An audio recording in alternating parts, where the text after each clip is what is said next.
Tudo bom? Primeiro ano certinho com vocês. Continuando então, mais uma semana. Povos antigos ainda. Vocês viram os hebreus semana passada e essa semana vamos ver os fenícios e os persas, tá? Esses vão ser o final dos povos, vamos dizer, de origem oriental. Agora nós vamos para os povos antigos de origem ocidental, que daí é a Grécia e posteriormente Roma, certo?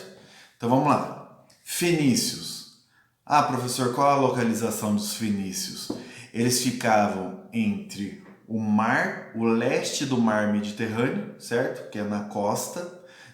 Tem um mapinha certinho na apostila, depois vocês dão uma olhada, tá?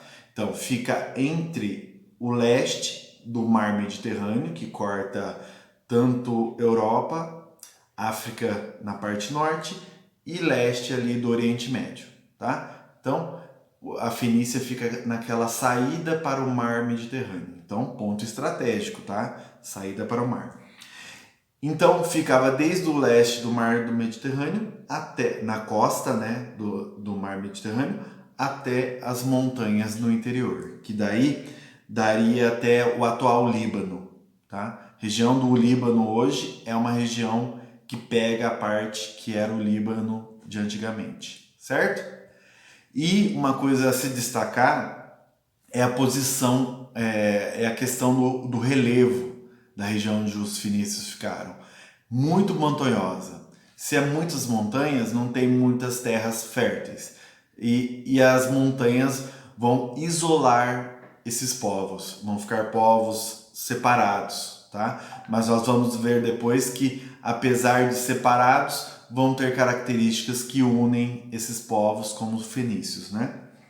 Outra coisa importante para destacar é que nessa região dos fenícios era um ponto de passagem das rotas comerciais, ou seja, as caravanas com produtos e tudo mais passavam nas regiões onde os fenícios se localizavam. Então nós já vimos duas informações importantes. As montanhas vão isolar esses povos e vão dar as características deles. Outra, eles ficavam na costa do mar Mediterrâneo. Isso vai ser uma característica desses povos também. E outra, que o local onde eles ficavam era pontos de rotas comerciais que passavam por ali. Muito importante também para a gente entender esses povos. Primeira coisa que nós temos que entender é que como eles ficavam na saída do mar Mediterrâneo, vai ser uma das formas de sobrevivência deles, vai ser o mar, tá? Obviamente que com o passar do tempo, esses povos começam a ser navegadores, ou seja, eles constroem os barcos, os navios com o cedro, que é uma madeira típica daquela região e é muito leve e resistente, então eles faziam ótimas embarcações.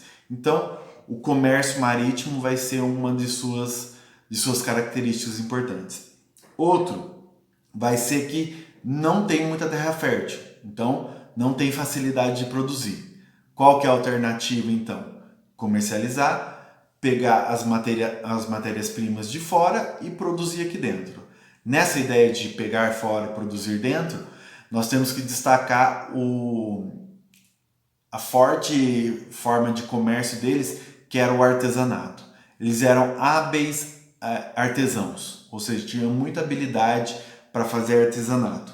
Então, eles construíam materiais com metal, madeira e marfim, tá? Dentro desses materiais, eles construíam armas, joias, cerâmicas e até objetos de vidro, tá? Muito importante essa parte. Ah, professor, mas eles não tinham muitos recursos, era a maioria de montanha. Sim, mas por causa do mar, eles conseguiram ir para regiões, explorar regiões que tinham essas matérias-primas, tá? E também comercializar essas matérias-primas, ou seja, ali tem metal, eu tenho determinado artesanato, eu comercializava a matéria-prima com aquela região, muito importante também. Outra coisa que eles comercializavam que era muito importante era o tecido. Eles, desculpa, eles vendiam um tecido tingido com uma cor púrpura, como se fosse um roxo, que eles tiravam de um molusco chamado múrice, que é o tipo de uma concha com um molusco ali dentro, e esse molusco tem a cor púrpura. Então esse tecido púrpura só eles tinham. Então era um produto muito comercializado pelos fenícios, é uma coisa importante para a gente destacar. E, como eu já disse, eles precisavam importar algumas matérias-primas para poder produzir o seu artesanato, correto? Então, ó, da Mesopotâmia, eles importavam os tecidos, tinha outras coisas, mas o tecido é o mais importante. Ah, por quê, professor? Porque eu acabei de dizer para vocês que eles vendiam tecido tingido da cor púrpura. Então, eles não tinham muitos recursos naturais, então eles importavam o tecido para poder tingir.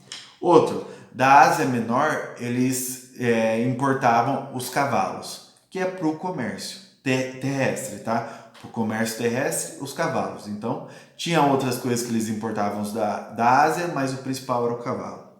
Depois da Arábia, né? Eles, da região do Oriente Médio ali, próximo deles, eles comercializavam o marfim, eles importavam o marfim. Como eu disse para vocês, eles faziam peças de marfim, então eles precisavam importar esse marfim. Da Grécia, eles importavam vinho. Esse é mais para a vida boêmia deles, né? E o último, e muito importante, do Egito, eles importavam o papiro. Vocês vão ver que o alfabeto fenício foi muito importante para esses povos, mas a gente vai chegar no alfabeto ainda. Como eu disse para vocês, eles eram ótimos navegadores pela sua localização, certo? Eles tinham uma localização muito importante ali na saída do mar Mediterrâneo, e também a questão da madeira, faziam navios ótimos, embarcações muito boas, e eles conseguiram até chegar na Península Itálica, ótimos navegadores, né? Chegaram na botinha ali na Península Itálica, e ali eles extraíam a prata, ferro, estanho e chumbo. Então, eu não falei para vocês que eles faziam objetos, artesanatos de metal? É aí que eles tiravam o metal, certo? Então, futuramente a gente vai ver que eles formaram colônias nessa parte. Mas vamos lá. E chegaram, para vocês verem como eram ótimos navegadores, chegaram até as Ilhas Britânicas no norte, tá? Chegavam então ali no Oceano Atlântico, na parte de cima ali das Ilhas Britânicas, que pega ali também o Mar do Norte, tá? Muito importante, ótimos navegadores. Então, ó, outras regiões que eles comercializavam também é no norte da África, tá? Norte da África, Oriente Médio, tanto que eles vão fazer colônias no norte da África, a gente vai chegar lá já já. E os transportes dessas cargas, né, que eles comercializavam em terra, eram por camelos e carroças. Ah, professor, por que camelo? Na região do norte da África tinha muita areia, né? E o único animal que se adapta muito bem nessa areia é o camelo, né? Então, para transportar e comercializar suas caravanas, eles usavam o camelo nessa região. Outras regiões que poderia carroça, né, com os cavalos, e na parte marítima, os navios. Então, eles tinham todas as formas de comercialização. Então, os transportes eram usados assim. Eram tão bons navegadores que eles navegavam até à noite. Ah, professor, qual o problema de ser à noite? A localização, né? Como que eles vão chegar em determinadas coisas. Então, eles desenvolveram uma ótima técnica astronômica, que é o quê? Eles olhavam, localizavam a estrela polar, né, no céu, e ela era a localização deles. A estrela polar, ela fica na constelação da Ursa. Deixa eu ver qual é a Ursa. Ursa Menor, porque tem a Ursa Maior também. Então, na constelação da Ursa Menor, tem a estrela polar. Então, para eles localizarem a navegação, eles olham na estrela polar. Então, ótimos astrônomos também. Eles se localizavam por isso. Outra coisa importante da gente falar é que inicialmente eles faziam o comércio por escambo, tá? Troca de produto. Eu preciso de tal coisa, eu te dou tal coisa. Básico. Mas depois, com o passar do tempo, eles começaram a desenvolver moedas feitas principalmente de ouro, prata e bronze, dependendo da gravidade do comércio que eles estavam fazendo, tá? E isso facilitou o comércio, porque imagine, os fenícios eles tinham um amplo comércio, né? Regiões muito longas. Então, uma forma deles organizar esse comércio também foram as moedas, tá? Outra coisa que a gente tem que falar, qual a importância do comércio e do artesanato para os fenícios? O que fez expandir as cidades fenícias foi justamente o comércio e o artesanato, fez essas cidades enriquecerem, tá? E com o crescimento das cidades, começaram a aparecer as primeiras cidades-estado. Ah, como assim, professor? Lembra que eu falei das montanhas para vocês? Quer dizer o quê? Uma cidade ficava isolada da outra, certo? Por causa das montanhas. E com isso eles desenvolveram cidades-estado. Ah, professor, o que é uma cidade-estado? É cidades independentes, que não dependem economicamente e politicamente das outras. Então, como era isolado, cada cidade tinha as suas regras, sua política, a sua economia. Tá? Então, muito importante, começou a desenvolver as cidades-estados, cidades autônomas, né, independentes. Ah, cite algumas. As principais são essas daqui, gente. Sidon, Biblos, Tiro, Beritos e Ugarit. Tá? Essas são as principais cidades-estados fenícias. E os governantes dessas cidades-estados principais, eles expandiram o comércio, as rotas comerciais, porque era uma forma deles enriquecerem, né? E com essa expansão, eles acabaram criando colônias, como eu já tinha dito para vocês, na Itália, no norte da África, tá?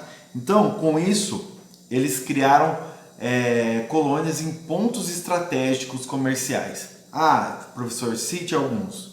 Cartago, no norte da África, foi uma importante, inclusive a melhor colônia deles, no norte da África, chamado Cartago. Depois, no sul da Península Itálica, é a ilha da Sicília.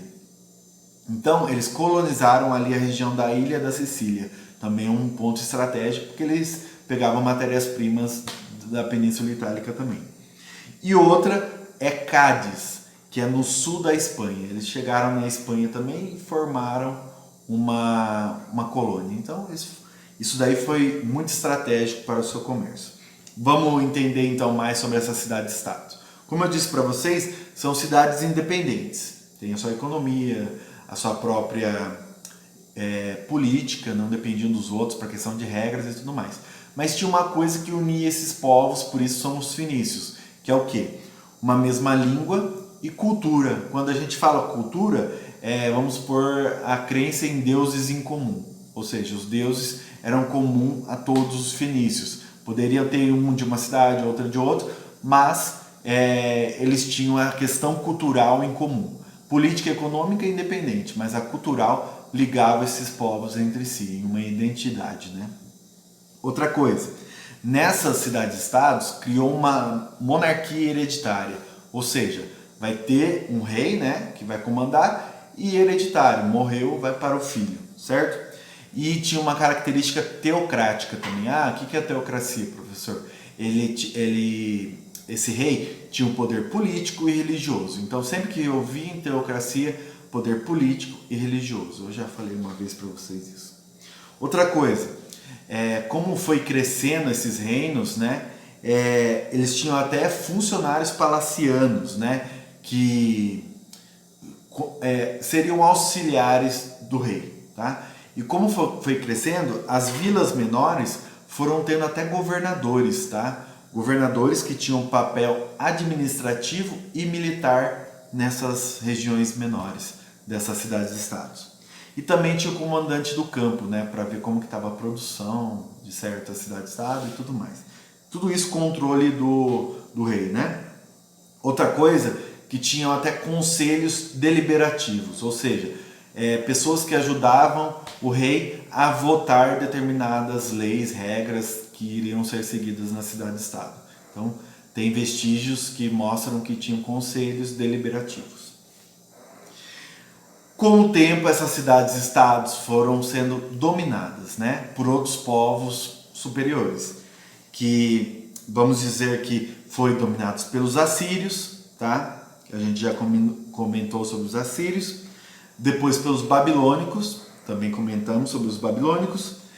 Os persas, que nós vamos falar ainda, é o próximo tema. E os macedônios. Então esses 4 povos, eles dominaram as regiões das cidades-estados fenícias, tá? E, professor, então acabou os fenícios nesse momento? Não por causa da colônia de Cartago deles. Lembra que eu falei que é uma importante colônia deles no norte da África? O centro da civilização fenícia foi deslocado para a sua colônia, que é Cartago, tá? Muito importante. Agora vamos para o final, que é justamente o alfabeto que eu comentei com vocês. Professor, por que você falou que era importante o papiro que eles traziam do Egito? Por causa disso, eles desenvolveram um alfabeto que vai ser base para o nosso alfabeto, por exemplo. Muito importante. Então, para ele organizar e controlar o comércio, não criaram o alfabeto para realmente registrar a cultura, nada disso. Eles criaram para organizar e controlar melhor o comércio. Se eles estavam comercializando com muitos povos, então eles organizam melhor dessa forma. Então, iniciaram o alfabeto por causa da organização do comércio. Outro, eles criaram então uma escrita fenícia, um alfabeto com 22 signos. Professor, o que são signos? Signos é como se fosse uma referência no português. A palavra é casa, então os signos todo mundo sabe que é uma casa. Então eles associavam a casa com a letra. Por isso que eles foram associando, os fenícios. A casa, a imagem da casa. E aqui está a escrita da casa. Então eles associavam e isso se torna os signos, tá? Então, a escrita fenícia, ela tinha 22 signos, que significavam consoantes, tá? O alfabeto fenício, foi desenvolvido com consoantes, tá? E cada signo desse tinha um fonema, ou seja, um som. Tinha a imagem, né, para a gente assemelhar o alfabeto, mas ela começa a ter um som, tá? Muito importante, o alfabeto é isso, né? A gente sabe que a letra A se pronuncia A. Então, é assim que se formou. 22 signos em consoantes, apenas consoantes. Aí o que acontece? Com o passar do tempo, os gregos adotam o alfabeto fenício e inserem a vogal nele. Olha que importante. Então, com o comércio, né, dos gregos com os fenícios e tudo mais, começa a saber como que era o alfabeto fenício, eles acham muito evoluído, muito bom, os gregos pegam o alfabeto e juntam as vogais junto com as consoantes dos fenícios. Desenvolvem um alfabeto com vogal e consoante, tá? Por causa dos fenícios. E depois os romanos, principalmente os etruscos, né, que ficam no norte da botinha ali, da Itália, eles elaboram a partir do calendário fenício e grego o alfabeto latino, que é o latim. E a nossa língua é derivada do latim, tá? O português ele vem do latim. O português é do alfabeto latim, do latim, né? Só que adaptado às regiões. A maioria é espanhol, português, italiano, francês, tudo vem do latim, só que na sua região, ele é adaptado na sua região. Então, o nosso português ele veio desse desenvolvimento do alfabeto fenício. Certo, gente? Acabamos aqui a parte dos fenícios. No próximo vídeo nós voltamos com os persas. Valeu!